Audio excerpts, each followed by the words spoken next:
4 റക്അത്തുള്ള നമസ്കാരത്തിൽ ഒന്നാമത്തെ തശഹുദ് മറന്നാൽ എന്താണ് ചെയ്യേണ്ടത് എന്നുള്ളതാണ്.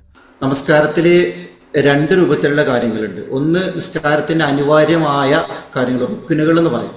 റുക്കുനുകൾ എന്ന് പറയുമ്പോൾ അതിലേതെങ്കിലും ഒന്ന് നമസ്കാരത്തിൽ വിട്ടുപോയാൽ നമസ്കാരം ബാത്തിലാവും. ആ നമസ്കാരം പിന്നെ മടക്കി നമസ്കരിക്കണം. ഉദാഹരണത്തിന് സൂറത്തുൽ ഫാത്തിഹ നിസ്കാരത്തിൽ ഓതൽ നിർബന്ധമാണ്. അതുപോലെയുള്ള ചില കാര്യങ്ങളുണ്ട്. പിന്നെ അത്തരം കാര്യങ്ങൾ, റുക്കു, സുജൂദ് പോലുള്ള സംഗതികളൊക്കെ. അപ്പോൾ അത്തരം കാര്യങ്ങൾ നമസ്കാരത്തിൽ ഒരാൾ ചെയ്യാതിരുന്നാൽ, അത് വിട്ടുപോയാൽ ആ നമസ്കാരം ബാത്തിലാണ്.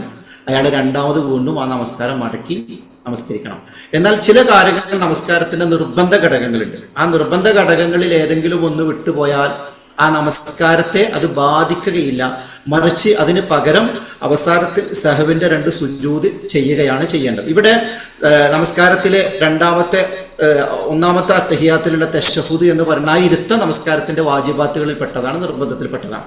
അപ്പൊ നമ്മൾ ആ അത്തഹിയാത്തിൽ ഇരിക്കാൻ മറന്നുകൊണ്ട് എഴുന്നേറ്റ് കഴിഞ്ഞാൽ ഫാത്തിഹ തുടങ്ങുന്നതിന് മുമ്പ് നമുക്ക് ഓർമ്മ വരികയാണ്, എഴുന്നേറ്റപ്പോൾ നമുക്ക് ഓർമ്മ വരികയാണ്, എൻ്റെ നമസ്കാരത്തിൽ ഞാൻ തശഹുദിൽ ഇരുന്നിട്ടില്ല, ഞാൻ നേരെ എഴുന്നേറ്റിരിക്കുകയാണ് എന്ന് ഓർമ്മ വരികയാണെങ്കിൽ ഫാത്തിഹ തുടങ്ങുന്നതിന് മുമ്പ് ഓർമ്മ വരികയാണ്, ഉടനെ എന്ത് ചെയ്യാം, ആ തശഹുദിലേക്ക് നമ്മൾ തിരിച്ചു പോവുക.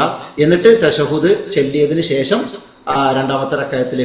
മൂന്നാമത്തെ റക്അത്തിലേക്ക് ഉയരുക.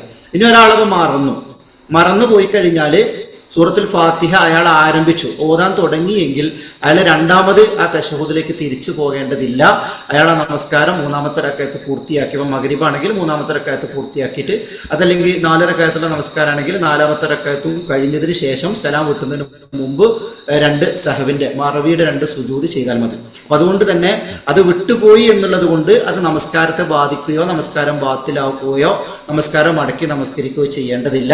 അയാൾ ആ നമസ്കാരം അവസാനിപ്പിക്കുന്നതിന് മുമ്പായിട്ട് മറവിയുടെ 2 സുജൂദ് ചെയ്യുകയാണ് ചെയ്യേണ്ടത്.